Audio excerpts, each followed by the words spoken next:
Hello friends, कैसे हैं आप सब लोग। उम्मीद है आप सब ठीक होंगे। स्वागत है हम आपका हमारे यूट्यूब चैनल एजुकेशन पाठशाला में।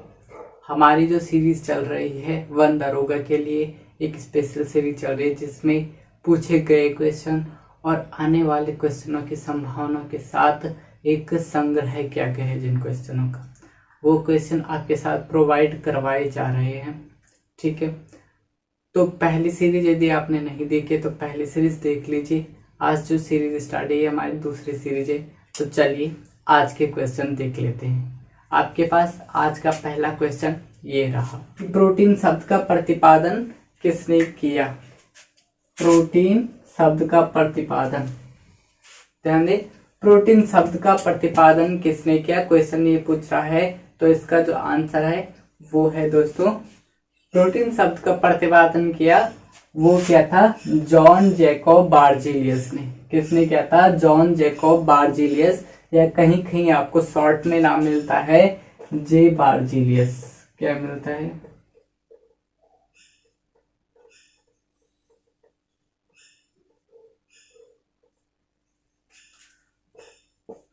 जॉन जैकब बार्जीलियस का कहीं कहीं आपको सिंपल से नाम मिलेगा जे बार्जीलियस। ठीक है, तो इन्होंने प्रोटीन शब्द का प्रतिपादन किया था। अब यदि आपके पास क्वेश्चन आए कि प्रोटीन की खोज किसने की, क्वेश्चन ये तो था कि प्रोटीन शब्द का प्रतिपादन किसने किया। शब्द का प्रतिपादन क्या था, जॉन जैकब बार्जीलियस ने। ठीक है, अब क्वेश्चन ये पूछा जाए कि प्रोटीन की खोज किसने की, तो दोस्तों प्रोटीन की जो खोज की थी वो की थी आपके जी जे मूलर। किसने की थी, जी जे मूलर ने। प्रोटीन की खोज किसने की, यदि क्वेश्चन ऐसा पूछा जाए कि खोज किसने की, तो जी जे मूलर ने की। ठीक है, यदि क्वेश्चन पूछा जाए कि प्रोटीन शब्द का प्रतिपादन किसने किया, तो जॉन जैकब बार्जीलियस या जे बार्जीलियस ने किया था। ठीक है, तो आपको अब समझ आ चुका होगा कि प्रोटीन की खोज किसने की और शब्द का प्रतिपादन किसने किया। तो ये दोनों में आपको क्लियरली समझ आ चुका होगा। अब चलते हैं हम क्वेश्चन नंबर 2 की ओर। क्वेश्चन नंबर 2 आपसे क्या पूछ रहा है कि क्वेश्चन नंबर 2 पूछ रहा कि प्रोटीन की कमी से बच्चों में कौन सा रोग फैलता है। ठीक है, क्वेश्चन 2 कि बच्चों में प्रोटीन की कमी से कौन सा रोग फैलता है।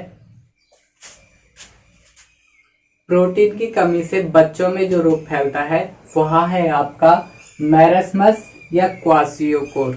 मैरस्मस या क्वाशियोकोर में होता क्या है, मैरस्मस जो है बच्चों के पूरे शरीर को इफेक्ट करता है। मैरस्मस में बच्चे जो है प्रोटीन की कमी, जो उनका शरीर डेवलप नहीं कर पा रहा है, तो एक कुपोषण के शिकार हो जाते हैं इसमें बच्चे। यानी कि उनकी स्थिति ऐसी आ जाती है, जब उन्हें प्रोटीन अच्छे से नहीं मिलेगा तो उनका जो बॉडी है या शरीर है उसका स्ट्रक्चर या डेवलप भी उतने अच्छे से नहीं हो पाता है। तो एकदम कभी आपने देखा होगा कुछ ऐसे आदमी जो सूख के इतने सूख जाते हैं कि उनकी जो इंटरनल हड्डियां होती है, उनकी जो बोन्स होती है, बोन मैरो, या फिर जो चेस्ट की बोन होती है, हाथ की जो बोन होती है, एकदम क्लियरली उनकी जो स्किन है इस बॉडी पे चिपक से जाती है। एकदम सूखा सा आदमी आपको उसमें दिखने लगता है। तो ऐसे ही बच्चे भी एकदम सूख से जाते हैं इसमें। उनमें बहुत सारी प्रोटीन्स की कमी, पोषित भोजन की कमियों के कारण, वसा के कारण उनका शरीर पूरा सिकुड़ सा जाता है, जिसे हम क्या बोलते हैं, मैरस्मस या क्वाशियोकोर। और ये बच्चों में फैलता है प्रोटीन की कमी से। ठीक है दोस्तों, तो चलिए आप क्वेश्चन नंबर 3 देख लेते हैं। क्वेश्चन नंबर 3 आपसे क्या पूछ रहा है कि पादप रोग विज्ञान के जनक कौन है। पादप रोग, यदि इंग्लिश वाले देख रहे हैं तो पादप रोग यानी कि प्लांट पैथोलॉजी यहां पूछा जा रहा है कि फादर ऑफ प्लांट पैथोलॉजी।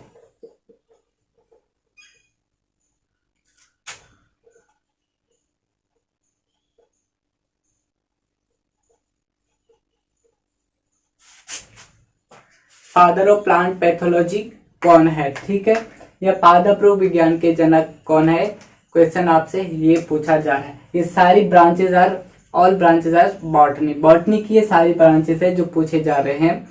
तो फादर ऑफ प्लांट पैथोलॉजी या पादप रोग विज्ञान के जनक कौन है? तो वो है आपके प्लांट पैथोलॉजी के जो फादर हैं या पादप रोग विज्ञान के जनक हैं वो हैं आपके एजे बटलर। कौन है?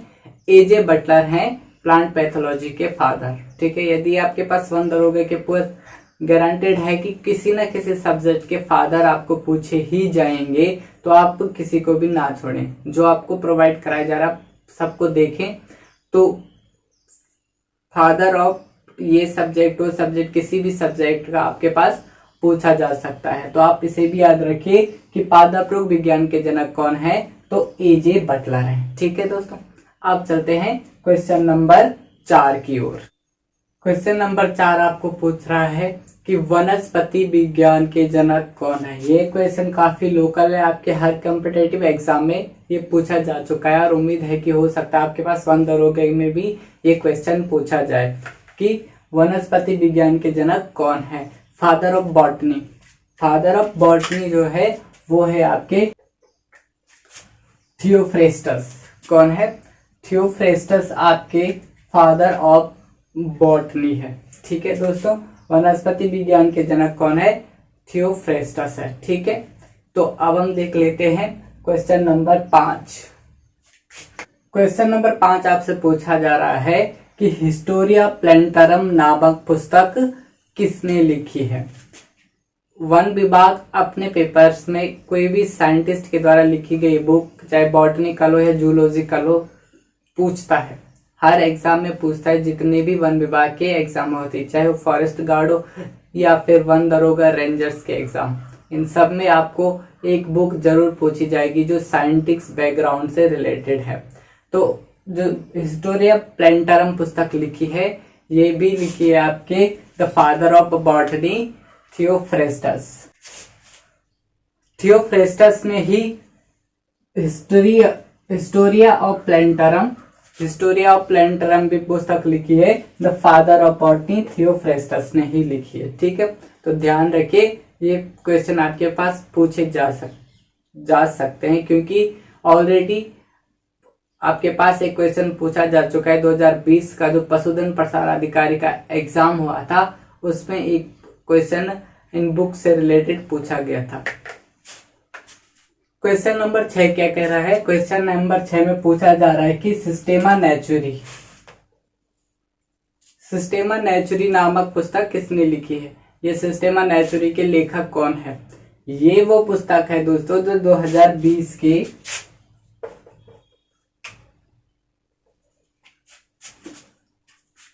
सिस्टेमा नेचुरी नामक पुस्तक किसने लिखी है। तो यही वो क्वेश्चन है जो 2020 के पशुधन प्रसार अधिकारी में पूछा गया था। ठीक है, तो इसीलिए हम कह रहे हैं कि हर एग्जाम में पुस्तकों को याद रखिए, साइंटिफिक नाम याद रखिए, कौन सा रोग कौन से वायरस या बैक्टीरिया से होता है या प्रोटोजोआ से होता है, कवक, फंगस, इन सब चीजों से अगर कोई रोग होता है तो उनकी पूरी जानकारी रखिए, क्योंकि ये ऐसे लोकल क्वेश्चन है जो वन विभाग के अतिरिक्त अन्य जो सामान्य कॉम्पिटेटिव एग्जाम होते हैं, बीडीओ, बीपीडीओ, पटवारी, लेखपाल, सारे एग्जाम में ऐसे पुस्तक रोग नॉर्मली पूछे जाते हैं जो 5 नंबर की साइंस उसमें ऐड की जाती है। ठीक है, तो क्वेश्चन क्या है? सिस्टेमा नेचुरी नामक पुस्तक किसने लिखी है। सिस्टेमा नेचुरी जो पुस्तक लिखी है वो कैरोलस लीनियस ने लिखी है। ठीक है, कैरोलस लीनियस जिन्हें द्विनाम पद्धति के जनक भी माने जाता है और वर्गीकेज के जनक भी माना जाता है।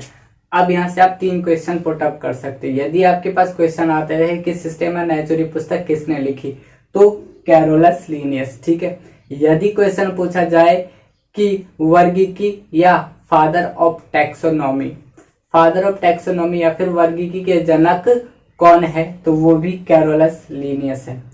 और यदि पूछा जाए कि द्विनाम पद्धति के जनक कौन है, तो द्विनाम पद्धति के जनक भी आपकी कैरोलस लीनियस ही है। ठीक है दोस्तों,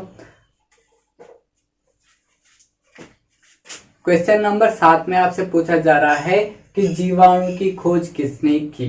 डायरेक्ट पूछा जा रहा है और ये क्वेश्चन डायरेक्ट आते भी हैं एग्जामों में कि जीवाणु या फिर विषाणु, कवक, फंगस, लाइकेन, इन सब चीजों के बारे में आपके पास पूछा जाएगा डायरेक्टली कि इनकी खोज किसने की। इसमें पूछा जा रहा है कि जीवाणु की खोज किसने की। जीवाणु यानी कि बैक्टीरिया, जो बैक्टीरिया होते हैं उन्हीं को हम हिंदी में जीवाणु बोलते हैं, ठीक है। बैक्टीरिया या फिर जीवाणु की खोज किसने की। तो क्वेश्चन नंबर 7 का आंसर है आपके पास। क्वेश्चन नंबर 7 का आंसर है कि जीवाणु की खोज किसने की। ये तो है क्वेश्चन, इसका जो आंसर है कि जीवाणु की खोज की थी वो की थी ल्यूवेनहॉक ने की। तो ल्यूवेनहॉक ने की। अब चलते क्वेश्चन नंबर 8 की ओर। इससे पहले क्वेश्चन नंबर 7 हमने क्या पूछा था, वो पूछा था कि जीवाणु की खोज किसने की। तो जीवाणु की खोज की थी ल्यूवेनहॉक ने, ठीक है। अब पूछा जा रहा है कि विषाणु की खोज किसने की। विषाणु बोला जाता है आपके वायरस को।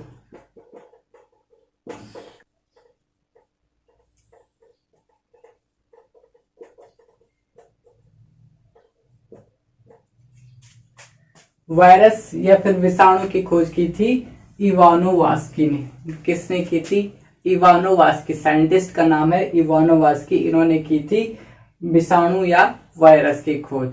अब से पूछा जाए कि जीवाणु या फिर बैक्टीरिया की खोज किसने की, तो वो की थी ल्यूवेनहॉक ने, ठीक है। और यदि पूछा जाए कि विषाणु या वायरस की खोज किसने की, तो वो की थी इवानोवास्की ने, ठीक है दोस्तों। अब चलते हैं क्वेश्चन नंबर 9 की ओर। क्वेश्चन नंबर 9 आपसे पूछा जा रहा है कि हैजा कौन से जीवाणु के कारण फैलता है। हैजा को इंग्लिश में क्या बोलते हैं? हैजा को बोलते हैं इंग्लिश में कोलेरा।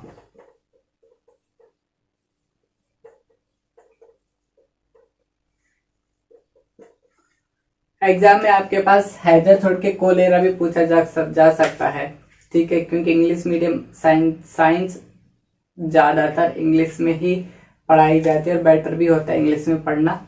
लेकिन हिंदी मीडियम वालों के लिए प्रॉब्लम होती है, जैसा कि मैं खुद हिंदी मीडियम वाला हूँ।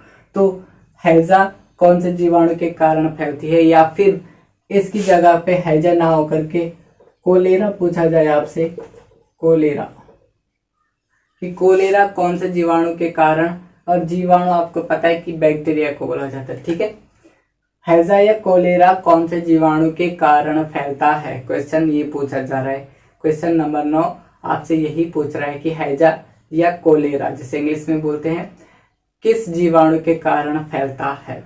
कोलेरा या हैजा जो फैलता है वो फैलता है आपके विब्रियो कॉलेरी नामक जीवाणु के द्वारा। विब्रियो कॉलेरी जो बैक्टीरिया है वो हैजा को फैलाने में सबसे महत्वपूर्ण क्या है, वाहक है। इस हैजा का जो वाहक है वो कौन है? विब्रियो कॉलेरी है। विब्रियो कॉलेरी जीवाणु का नाम है, यही मनुष्यों में क्या हैजा या कोलेरा फैलाता है, ठीक है। तो अब देखते हैं हम आज की सीरीज का अंतिम और आज का 10वां क्वेश्चन। कोढ़ या कुष्ठ रोग। क्वेश्चन 10 यही पूछ रहा है कि कोढ़ या कुष्ठ रोग कौन से विषाणु या बैक्टीरिया के कारण फैलता है, ठीक है। कोढ़ या कुष्ठ रोग वो एक असामाजिक बीमारी है जिसमें मनुष्य को एक तौर से जब कुष्ठ रोग फैला था तो समाज से अलग बिठाया जाता था, ठीक है। तो कुष्ठ या कोढ़ रोग किसके कारण फैलता है? तो कुष्ठ या कोढ़ रोग जो मनुष्य में फैलता है वो फैलता है माइकोबैक्टीरियम लेप्री के कारण। ये भी एक बैक्टीरिया है, माइकोबैक्टीरियम लेप्री। माइकोबैक्टीरियम लेप्री जो है वो कोढ़ या कुष्ठ रोग इंसानों में फैलाता है, ठीक है दोस्तों। तो आज के लिए हम ये 10 क्वेश्चन रखते हैं। आपको मिलेंगे एक और सीरीज के साथ और एक और जज्बे के साथ। यदि आपको हमारी ये 1 लाइनर सीरीज पसंद आ रही है तो प्लीज हमारे चैनल को लाइक कर लीजिए, सब्सक्राइब कर लीजिए, बेल आइकन जरूर दबाइए ताकि हम जो भी वीडियो अपलोड करें वो उसकी आपकी नोटिफिकेशन आप तक तुरंत पहुंच जाए, ठीक है। तो चलिए दोस्तों आज के लिए इतना रखते हैं। मिलेंगे आपको नेक्स्ट क्लास में नए जोश और नए उमंग के साथ। Thank you class.